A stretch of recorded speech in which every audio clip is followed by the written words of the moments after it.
तो अब मैं कैंटो रीजन का चैंपियन बन चुका था एंड अब मैं अपनी ट्रॉफी लेके अपने होम टाउन यानी कि पैलेट टाउन लौट जाता हूँ। एंड जैसे मैं पैलेट टाउन के अंदर एंट्री लेता हूँ, वहाँ पे ऑलरेडी काफ़ी सारे लोग सेलिब्रेट कर रहे होते हैं और मेरे चैंपियन बनने की खुशी में वहाँ पे एक पार्टी भी ऑर्गेनाइज की जाती है, जहाँ पे काफ़ी अलग अलग तरीके के लोग आते हैं, अलग अलग सिटीज से या फिर टाउन से। अब उस पार्टी के अंदर मैं काफ़ी सारे नए लोगों से मिला एंड काफ़ी सारे लोग मुझे कॉन्ग्रेचुलेट करते हैं। एंड मैं एक लड़की से मिला जिसका नाम था डेलिया, और वो मुझे टीवी पे देख कर आए थे कि मैं कैसे चैंपियन बना था। एंड वो भी इस पार्टी में अटेंड कर रही होती है एंड हम दोनों काफ़ी देर तक बात करते हैं एंड उस पार्टी के दौरान ही काफ़ी अच्छे फ्रेंड्स बन जाते हैं। हम दोनों एक दूसरे से काफ़ी मिलते जुलते थे एंड एक दूसरे को काफ़ी अच्छे तरीके से समझते थे एंड इस वजह से हमने काफ़ी लंबी बात की एंड काफ़ी अच्छे दोस्त बन गए। और बात करते करते टाइम का पता ही नहीं चला कब शाम हो गया एंड पार्टी वगैरह एंड हो गई थी, बट हम दोनों की बात ही नहीं खत्म हुई थी।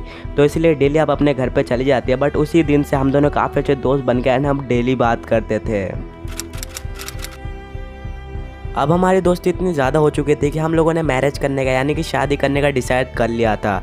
डेलिया तो बिल्कुल रेडी थी, बट मुझे थोड़ा सा डाउट था कि मुझे पोकेमॉन ट्रेनिंग में ज़्यादा इंटरेस्ट था एंड मुझे एक चैंपियन के तौर पर अपनी पूरी जिम्मेदारी भी निभानी थी। बट क्योंकि डेलिया एकदम से रेडी थी एंड मैं भी बहुत ज़्यादा खुश था उसके साथ, इस वजह से मैंने हाँ कर दिया एंड हमारी मैरिज हो जाती है। एंड मैरिज के कुछ महीनों बाद ही मुझे घर के अंदर काफ़ी अजीब सा लगने लगता है एंड मुझे लगता है कि मुझे ये नहीं करना है, मुझे अपने ड्रीम्स को फॉलो करना है एंड मुझे एक पोकेमॉन मास्टर बनना है। एंड ये फीलिंग मुझे हर रोज़ आती थी एंड हर रोज़ मुझे सताती थी। तो इस वजह से मैंने डेलिया के साथ ये सब डिस्कस किया एंड हम लोगों ने डिसीजन किया कि मैं ट्रेनिंग पे जाऊँगा यानी कि पोकेमॉन मास्टर बनने की जर्नी पे जाऊँगा। बट यहाँ पे एक और प्रॉब्लम थी, हमारा एक बेटा भी था जिसका नाम था ऐश, जो कि कुछ ही महीनों का था, तो उसका भी देखभाल करने के लिए कोई चाहिए था।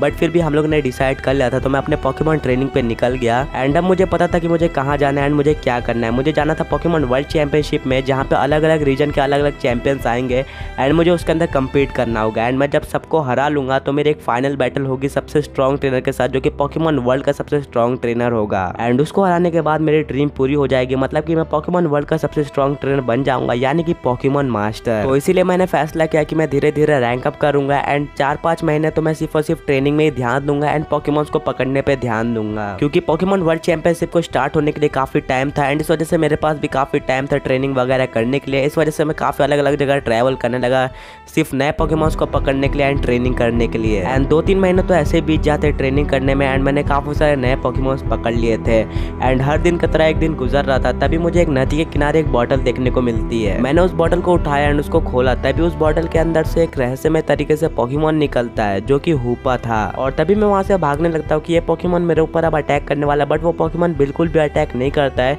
एंड काफी फ्रेंडली पोकेमॉन था। एंड मैं हिम्मत करके उसके पास दोबारा जाता हूँ एंड दोबारा वो मुझे कुछ भी नहीं करता, जिससे मुझे विश्वास हो जाता है कि काफी फ्रेंडली एंड अच्छा पोकेमॉन है। बट हूपा काफी भूखा लग रहा था, तो मैंने उसको खाना वाना खिलाया एंड काफी चोटें भी लगी थी उसको एंड मैंने पोशन वगैरह भी लगाया, बट मुझे पता नहीं था कि उसको ऐसे चोटें वगैरह कहाँ से लगी। अब हूपा मेरे साथ 2-3 दिन साथ में रहता बिकॉज वो काफी इंजर्ड था एंड भूखा भी था, तो उसको ख्याल की जरूरत थी जो कि मैंने उसको दिया एंड मुझे पता था कि पोकेमॉन का भरोसा कैसे जीतना होता है, तो मैंने हूपा का भी भरोसा जीत लिया था। अब 2-3 दिन मेरे साथ रहने के बाद एंड उसका ख्याल रखने के बाद हूपा एकदम से फिट हो चुका था एंड इंडिपेंडेंट होने लायक था एंड मैंने उसको छोड़ दिया। और उसको छोड़ने के बाद मैं आगे बढ़ने लगा एंड मेरी जर्नी कंटिन्यू होती है। बट तभी मुझे लगता है कि मेरा पीछे से कोई पीछा कर रहा है एंड मैं अचानक से पीछे देखता हूँ, बट मुझे वहाँ पे कोई भी नहीं दिखता, बट मुझे बार बार एहसास हो रहा था कि मेरा कोई पीछा कर रहा है एंड काफ़ी सारी आवाज़ें भी आ रही थी, तो मैं पीछे नज़र रखकर आगे चलता गया। बट तभी मैं एक वाटरफॉल में गिर जाता हूँ क्योंकि मैं पीछे नज़र रख रहा था। बट तभी अचानक से कोई काफ़ी तेज़ी से आकर मुझे बचा लेता है एंड वाटरफॉल के ऊपर रख देता है एंड मुझे पता चलता है कि वो हूपा ही था जो कि कब से मेरा पीछा कर रहा था। और अब मुझे पता चल चुका था कि हूपा मुझे पसंद करने लगा था एंड वो मेरे साथ अपनी जर्नी कंटिन्यू करना चाहता था, बट फिर भी मुझे पता था वो मिथिकल पोकेमॉन है, तो इसलिए मैंने उसको पॉकेबॉल के अंदर नहीं पकड़ा। और फिर मैं और मेरे पोकेमॉन्स काफ़ी अलग अलग जगह पे जाके ट्रेनिंग करने लगे, कभी वाटरफॉल के नीचे, कभी किसी माउंटेन पे। एंड अब फाइनली पोकेमॉन वर्ल्ड चैंपियनशिप की शुरुआत होने का टाइम हो चुका था एंड मैं और मेरे पोकेमॉन्स पूरी तरह से रेडी थे, काफ़ी अच्छी ट्रेनिंग करी हुई थी हम लोगों ने और मेरे साथ मेरे सारे पोकेमॉन्स थे जो कि बैटल करने के लिए रेडी थे। बट मुझे नहीं लग रहा था कि हूपा मेरे साथ बैटल करेगा बिकॉज वो खेलने में ज़्यादा ध्यान लगाता था एंड हमेशा खुश रहता था, उसको बैटल में ज़्यादा इंटरेस्ट नहीं था। एंड एट लास्ट वो मेरा पोकेमॉन भी नहीं था बिकॉज मैंने उसको पॉकेबॉल के अंदर भी नहीं पकड़ा था। एनीवे मैं इसके बारे में ज़्यादा नहीं सोचता हूँ एंड अपनी पोकेमॉन टीम लेकर वर्ल्ड चैंपियनशिप के अंदर चले जाता हूँ। और अब मेरा रैंक टॉप 8 ट्रेनर्स में आ चुका था, मतलब कि मैं टॉप 8 स्ट्रॉन्गेस्ट ट्रेनर में से एक था और मैं सिर्फ और सिर्फ 2 ही बैटल दूर था अपने फाइनल बैटल के लिए, यानी कि मुझे 2 बैटल्स और जीतनी थी, फिर मैं फाइनल बैटल में चले जाता। बट ये इतना भी आसान नहीं होने वाला था बिकॉज मेरे तरह और सारे भी चैंपियंस थे तो इसलिए ये इतना आसान नहीं था। और मेरी अगली बैटल होती है सिनो रीजन के चैंपियन से। उसका आखिरी पोकेमॉन बचा हुआ था गार्चम्प एंड मेरा आखिरी पोकेमॉन था स्लेकिंग। मुझे पता था कि मेरे पास गार्चम्प जैसी स्पीड नहीं है, बट मेरा स्लेकिंग अपने आप में काफी पावरफुल पोकेमॉन है। मतलब कि वो 1-2 हिट अगर अच्छे से लैंड कर पाए तो वो गार्चम्प को हरा सकता है। एंड इस वजह से बैटल के एंड में मेरा स्लेकिंग गार्चम्प को पकड़ लेता है एंड काफी तेज हैमर आर्म उसके ऊपर लैंड कर देता है, जो कि बहुत ज़्यादा पावरफुल होता है। एंड स्लेकिंग के पावर की वजह से और ज़्यादा पावरफुल हो चुका था एंड गार्चम्प एक ही हिट में नॉकआउट हो जाता है उस हैमर आर्म से। अब मेरी सेकंड लास्ट बैटल होती है कैलोस के चैंपियन से, जो कि बहुत ज़्यादा पावरफुल था। एंड जब मुझे इससे बैटल करने में काफ़ी ज़्यादा डिफिकल्टीज आ रही थी तो सबसे स्ट्रॉन्ग ट्रेनर से बैटल करने में क्या होगा, मुझे लग रहा था मुझे और ट्रेनिंग करनी चाहिए थी। एंड उसके 4 पोकेमॉन्स ने मिलकर मेरे 5 पोकेमॉन को नॉकआउट कर दिया था। मतलब कि मैं एक डिसएडवांटेज में था। उसके 2 पोकेमॉन्स बचे थे, मेरे 1 पोकेमॉन्स बचे थे। एंड अब बारी थी मेरे सबसे स्ट्रॉन्ग पोकेमॉन को यूज़ करने की एंड वो और कोई नहीं था बल्कि लुकारियो था। अब लुकारियो और मेरा सालों का कनेक्शन था, मतलब कि हम दोनों काफी स्ट्रॉन्ग कनेक्शन रखते थे। और ये मेरा पोकेमॉन वर्ल्ड चैंपियनशिप के लिए एक सीक्रेट हथियार था जिसके बारे में ज्यादा लोगों को नहीं पता था। इस वजह से इसके बारे में कोई भी स्ट्रेटेजी बना के नहीं आया था। अब कैलोस रीजन का चैंपियन को याद आता है कि हाँ मैंने कैंटो रीजन के फाइनल में इस लुकारियो का इस्तेमाल किया था, तो वो काफी डर जाता है एंड वो अपने टायरेंट्रम को भेजता है। अब इस बैटल में मेरे पास शुरुआत से ही टाइप एडवांटेज थी, तो मेरे लुकारियो ने काफी आसानी से टायरेंट्रम को हरा दिया, बल्कि काफी अच्छी टक्कर दी थी टायरेंट्रम ने।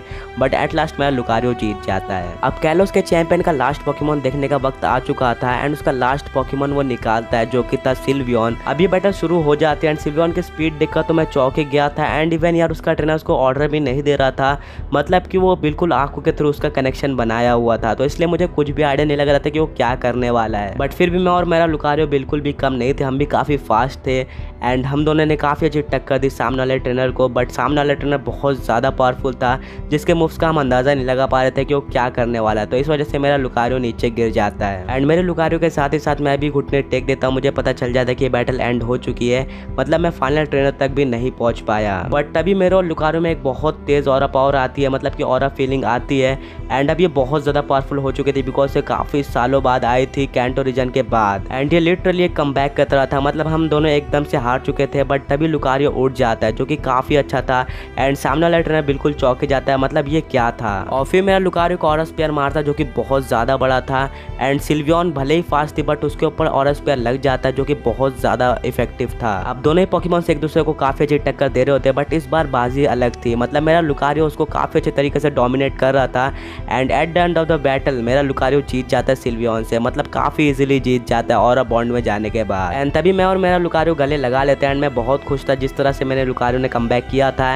एंड अब हमें पता था कि हम सिर्फ एक स्टेप दूर है पोकेमॉन मास्टर बनने से। अब एक हफ्ते बाद पोकेमॉन वर्ल्ड चैंपियनशिप की बैटल होने वाली थी मेरी फाइनल ट्रेनर के साथ। एंड मुझे ये तक नहीं पता था कि वो फाइनल ट्रेनर कौन होने वाला है। एंड अब एक हफ्ते फाइनली बीत जाते हैं एंड अब मेरी बैटल होने वाली थी पोकेमॉन वर्ल्ड के सबसे स्ट्रॉन्ग ट्रेनर की। एंड अब मैं पोकेमॉन मास्टर बनने वाला था अगर ये मैं बैटल जीत जाता। बट लिटरली मुझे उस ट्रेनर के बारे में बिल्कुल भी नहीं पता था जिसके साथ मेरी बैटल होने वाली थी। एंड तभी हम सब उस स्टेडियम के अंदर एंटर होते हैं एंड सामने वाले ट्रेनर को देखकर मैं चौंक जाता हूँ।